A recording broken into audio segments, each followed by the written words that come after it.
Hi, welcome back to the Trust Your Worth podcast, the podcast that helps you tap in to the power of knowing your worth. My name is Brittany, and thank you so much for joining me here today on the podcast. Last week, we talked about trusting yourself. It was a 30-day Trust Yourself challenge. I hope it's going well if you did start it. And if you haven't, and if you feel like you need some help in learning how to trust yourself again, then check out season 3, episode 2, along with season 1, episode 2 as well. It goes a little more in depth, and both those episodes will be very helpful if that is something you are wanting to do. But today we are talking about healing and healing through pain. Because there is kind of a myth, or maybe just this long-held belief that healing shouldn't hurt. But there is a type of healing that does require pain and effort and strength and fortitude. And today we are going to talk about healing through the pain. So let's get into it on today's episode.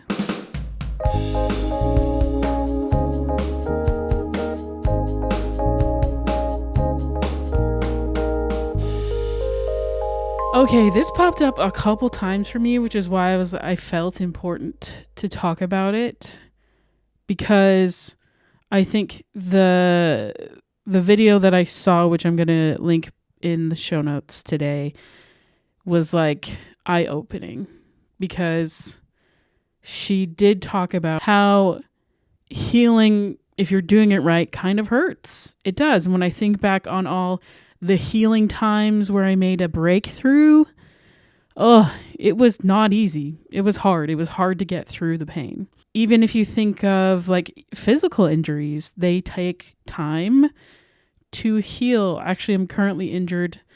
I don't know if you can, you can still see it. This is definitely a lot less bruising. When it first happened, I'll throw a picture up, but basically a couple weeks ago, playing volleyball, the sport that I love, I tried to set a serve, and literally took the whole force of the ball straight to my thumb, that it popped it in and out of its socket. I heard the crack, and I felt the pain, and it hurt a lot. I teared up, and then it swole up, and turned my whole hand, basically turned purple. It's been a week, and that's come down a ton. If you're watching this on YouTube, then you will see the difference. I'll just hold it up again here one more time.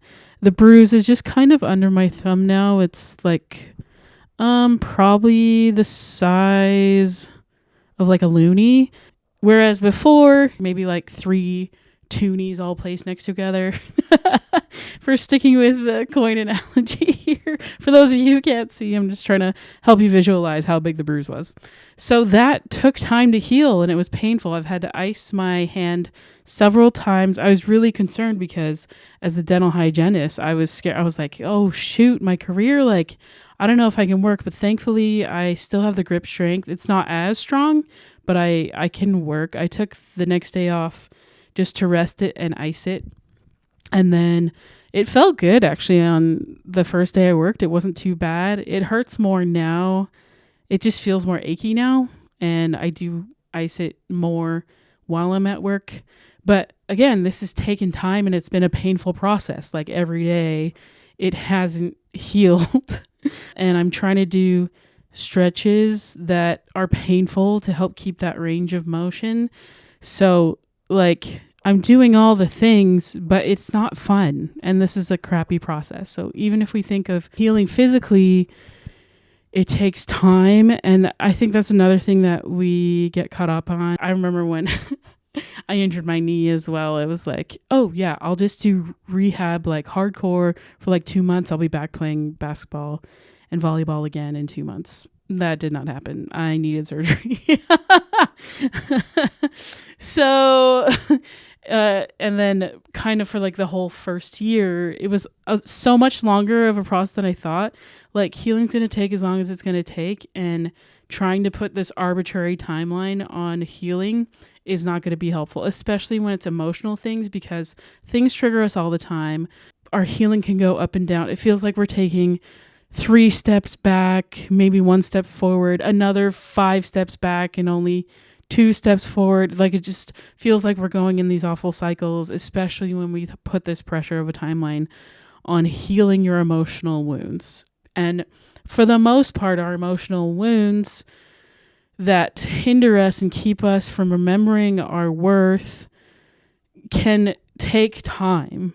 Might need more than just like a coping mechanism. We might need professional help. So if you are going through a deep emotional time, like you're in the grips of depression, or you just can't seem to get out of a funk, or your anxiety is so high you're not physically functioning anymore, then it might be time to seek professional help. We have doctors for this reason, to help us heal physically and emotionally. I go to therapy monthly, and if I'm having a harder time, I do see my therapist more, because it's important to me to get the professional help that I need. So I encourage you, if you are at a difficult time, it's okay to get help. Like, we all need help sometimes. And especially, I want to talk about the pain we are running from, especially when we're coping in really bad ways and not facing the pain that we need to face. I'm going to read parts of this quote that I got from this video. So, quote, "Healing is not supposed to feel good. If it always feels good, you are not healing. You are coping. Coping may look like a comfort movie with your favorite snack or time in the sauna. This is not healing. This is maintenance to help with regulating emotions. Healing means confronting the thing you have been avoiding, feeling the pain that you have been outrunning, sitting in the discomfort long enough for your body to process what your mind has been managing. It feels like your nervous system is on fire. It feels like falling apart. That's not a sign you're doing it wrong. That's the work actually working. Growth happens at the border of safety and stretch, not in the middle of cozy. If your healing journey has been all ease and affirmation, and you still feel stuck, this is why. You've been soothing the system instead of expanding it. So how do you heal it? You have to name it. What is the thing you've been avoiding? What truth do you know but will not say out loud? Then you have to have the courage to make the change. I like that at the end, because we do have to face it eventually, because if you don't, it will come out in unhealthy ways. As a people pleaser, I struggle with resentment, because I begin to feel unappreciated, and if I don't express my feelings and I just keep bottling them up, it comes out in bad ways. I've literally blown up at people who didn't deserve it, because I've been holding in all the resentments I've been trying to keep in, because I'm like, that's not nice, but then it's like, but they also didn't treat me nice completely at that time, and I wish I had just brought it up right then and there, because then it would have been a non-issue later. Like, if I had just expressed like, hey, what you did there kind of hurt my feelings. Is there a way you can rephrase that? Because I didn't like that.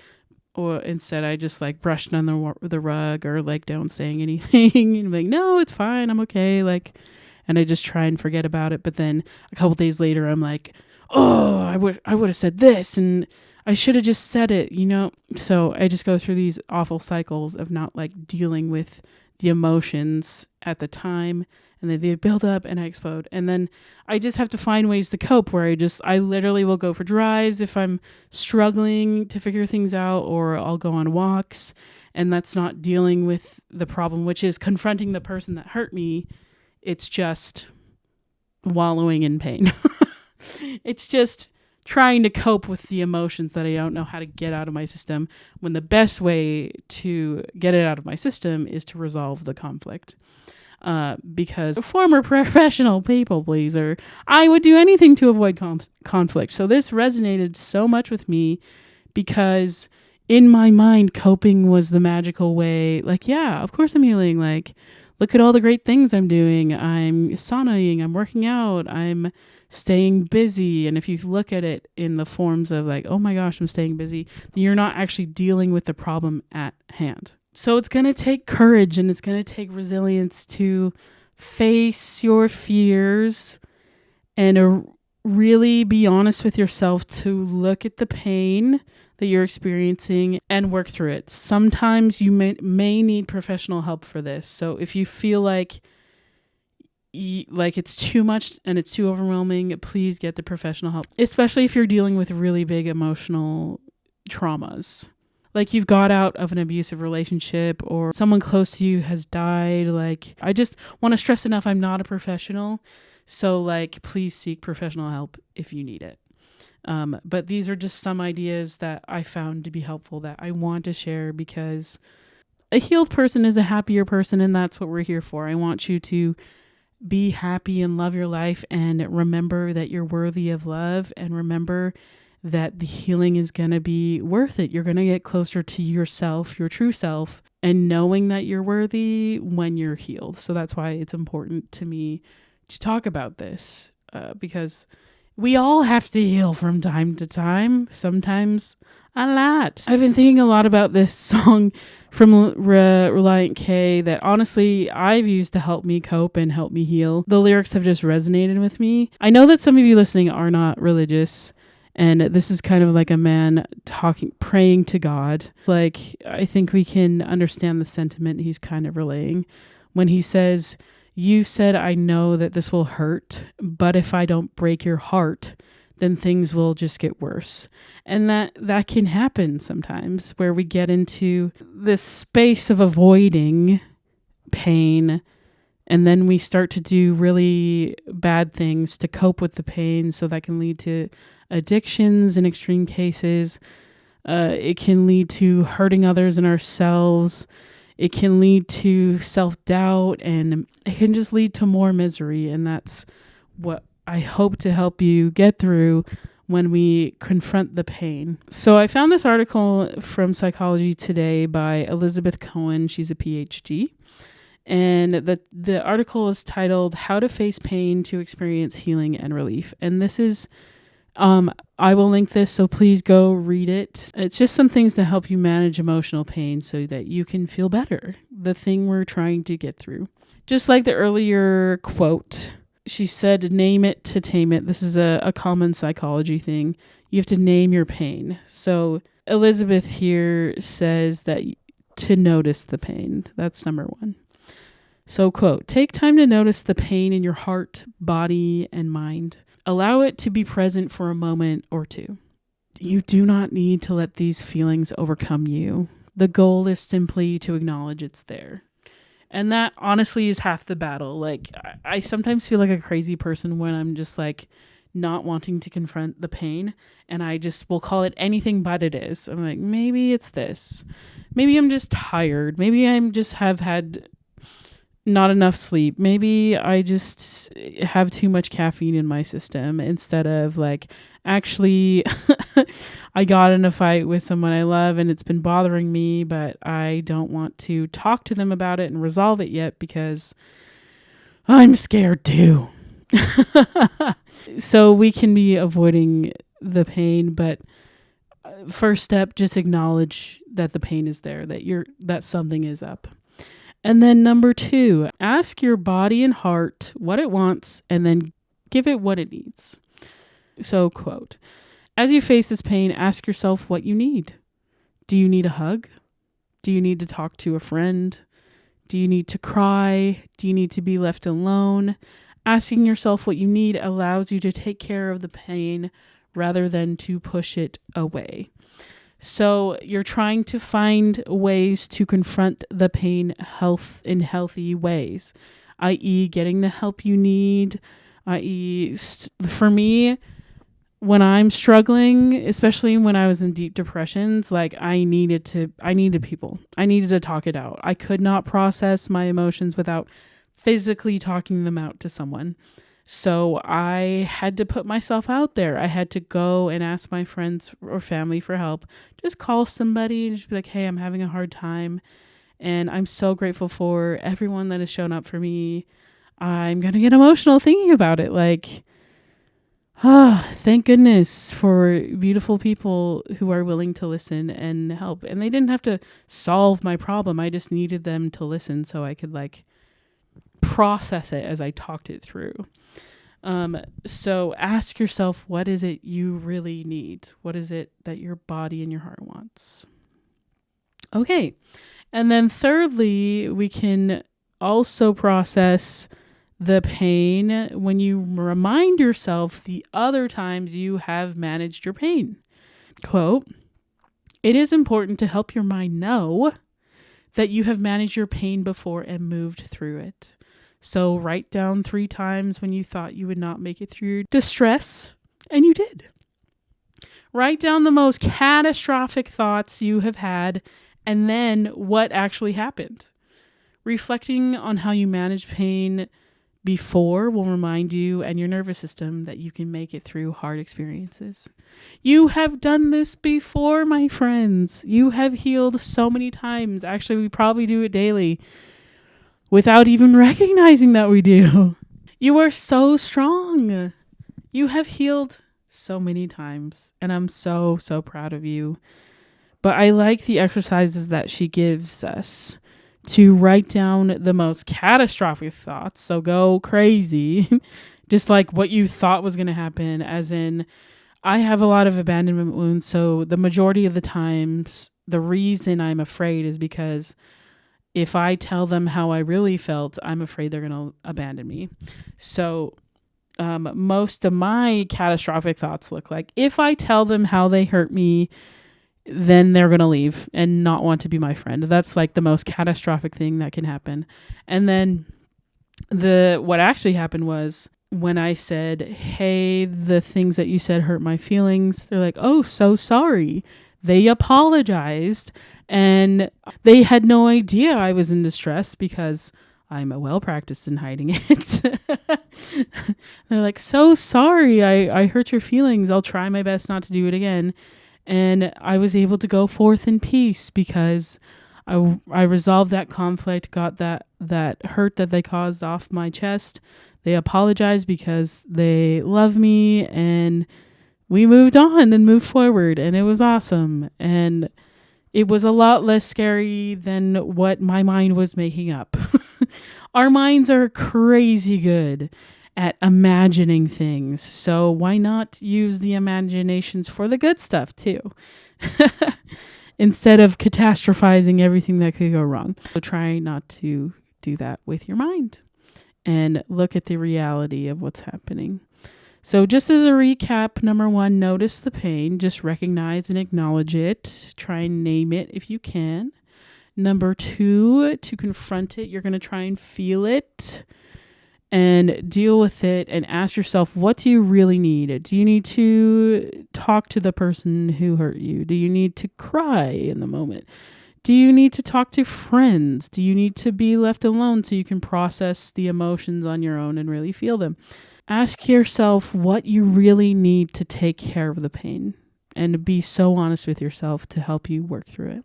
And then number 3, remind yourself of the times that you have managed pain, that you've been good at it, that you got through it. And maybe this exercise might be helpful for you, which is to write down the crazy catastrophic thoughts that you did have and what actually happened, and notice the difference between those things, between your imagined reality and actual reality. And that will help you to confront this pain. So I know it's going to be hard. It's going to hurt. Healing can hurt. And that's just the reality of what it is. I think healing is useful.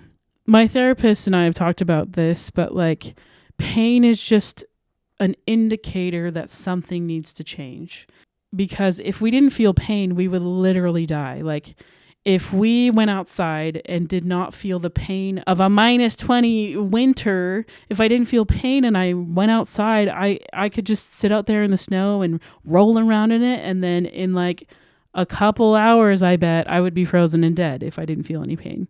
So like pain, yes, is there to protect us, but it's just an indicator to let us know that something isn't working, something in our equilibrium is off, especially when it comes to emotional pain. And we need to confront it in order to heal from it and to move forward to the happy side, the place that we want to be. Okay, so your worth work this week is going to be going through a number of questions. The first one is there any pain that I am running away from? And if the answer is no, then I want you to just do this journal exercise, which is, was there a time I experienced pain, and how did I manage to get through that pain? And just go on that exercise so that when you do have to do this process, you have an example of a time that you were able to successfully manage through some pain. If you answer yes to, is there any pain in my life that I'm running from, then I need you to name that pain that you are running from, the pain that you are avoiding. I need you to name it. I need you to write it down. And then after that, I need you to ask yourself question number 2, which is, what do I actually need to confront or start the process of healing in this pain? So number 2, what do I actually need to confront or start the process of healing from this pain? Okay? And please remember, throughout this whole process of healing, you have been worthy this whole time. You are worthy of love. You deserve to overcome this pain. I just want you to know that you are so loved and you are enough. You've always been enough. Even in this unhealed state right now you may be in, you are still enough. And this is just a part of life sometimes, and you're going to get through it. You will be healed one day. I am a true testament to that. I never thought I would get through years, almost my entire life of depression. I never thought I could heal from suicidal ideations. I wanted to leave this earth so many times I cannot even. It was a yearly thing where I had to question if I wanted to stay on this earth or not. That's how deep it was. But I have been able to heal it. It took so much work and a lot of painful confronting with professional help and sometimes actual medication. But most times I've found the most effective healing to be in the times where I've really sat and felt the emotions and recognized where the pain was coming from, and being able to know that a lot of it wasn't my fault, but I was processing it as my fault. When I was able to change my beliefs about myself especially and recognize how worthy I am of love, when I knew that truth, everything changed for me. And that's why I'm here, because I want you to know how worthy you are of love, how deserving you are of the life you want, of a happy life, of a fulfilling life, of an awesome life, your absolute dream life. You're so worthy of it. You can have it. You can have it. I promise you. And we're doing our best to get there. We all are. So those are just my final thoughts. I wish you all of the love and luck in trying to heal. I know you can do it. I know you can overcome these pains. And thank you so much for listening today. So, okay, as always, you can find me on trustyourworth.com or on Instagram at trustyourworthpodcast, as well on TikTok. I have filmed some videos for my Brittany L channel. I just haven't had the chance to edit them, but there are going to be some coming out, especially on TV shows that I love and been loving. And I've been listening to so many audiobooks. Okay, if no one has told you today, you are strong, you are resilient, you are powerful, and don't forget to trust your worth. Thanks so much for listening. Have a great day. Love you. Bye. Bye. Bye. Bye.